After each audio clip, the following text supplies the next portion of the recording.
Hey there, Tolly Anderson on behalf of California Family Law Naked Truth. We're talking to families today here in Orange County, California. We have Steve Padilla here. He is father of 3 children, and he sadly hasn't seen his children in over 3 years. Now, Steve, talk to us today. What originally brought your case into the family courtroom? Back in 2022, she asked for an open relationship, and I didn't want one, but I agreed to it. And she started cheating on me, and I allowed it, and it was fine. But the problem was she started cheating on him with me, and that's when he broke up with her, because I told her. And then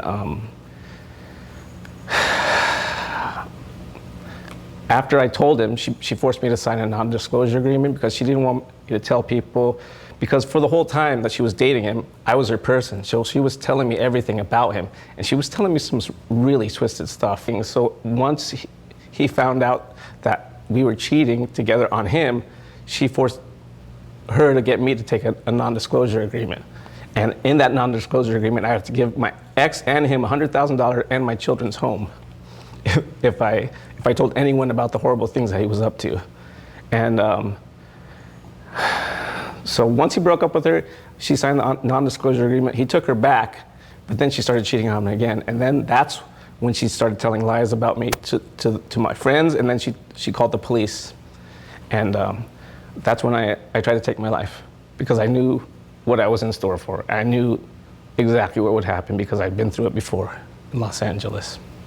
So at what point did you begin to feel that maybe something wasn't right in the courthouse when you were showing that evidence and it wasn't going in your favor?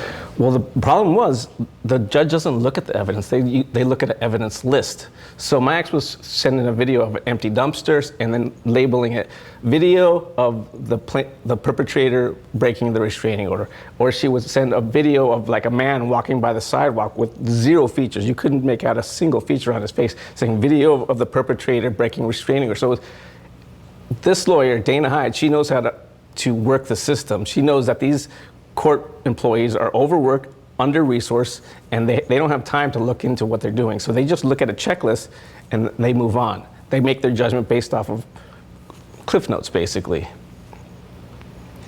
Can you share with us maybe what reforms do you feel need to happen in the family court system to better the future, even for the kids? I mean, share with us about your kids. I think what needs to happen is investigations have to happen on both sides of the aisle. Because the problem is, as long as she's pointing the finger at me, no one looks at her.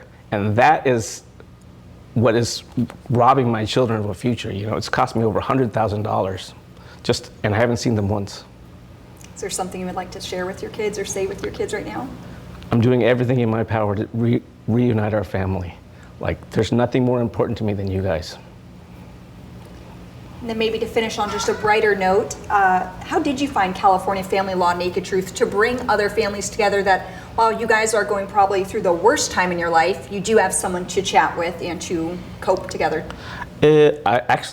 Christine contacted me through a Yelp review I put towards Brian Barron, because he has been just a bane to my children's well-being.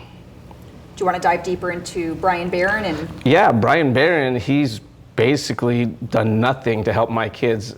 The first 7 months, he came into court. When they asked him if he knew anything, he says, I have no idea what's going on. I had COVID. He had 7 months, but for some reason, the last 2 weeks, he waited to do everything. And then he was given 3 continuances to get my children in front of the child reunification therapist. Never happened. And there's no penalties. The problem is the rules are enforced on one side of the aisle. The rules need to be enforced equally, and both parents need to be investigated. Do you want to share anything maybe about the current judge that was working on your case? Judge Kriba Vera-Papa is very comfortable signing paperwork. She has no idea what she's helped steal from my children. Well, thank you so much for sharing a little bit about your story, and hopefully we can change what's going on here in Orange County and really up and down the state of California. Yes, well, the country, I'm sure. It's the whole system. Thank you.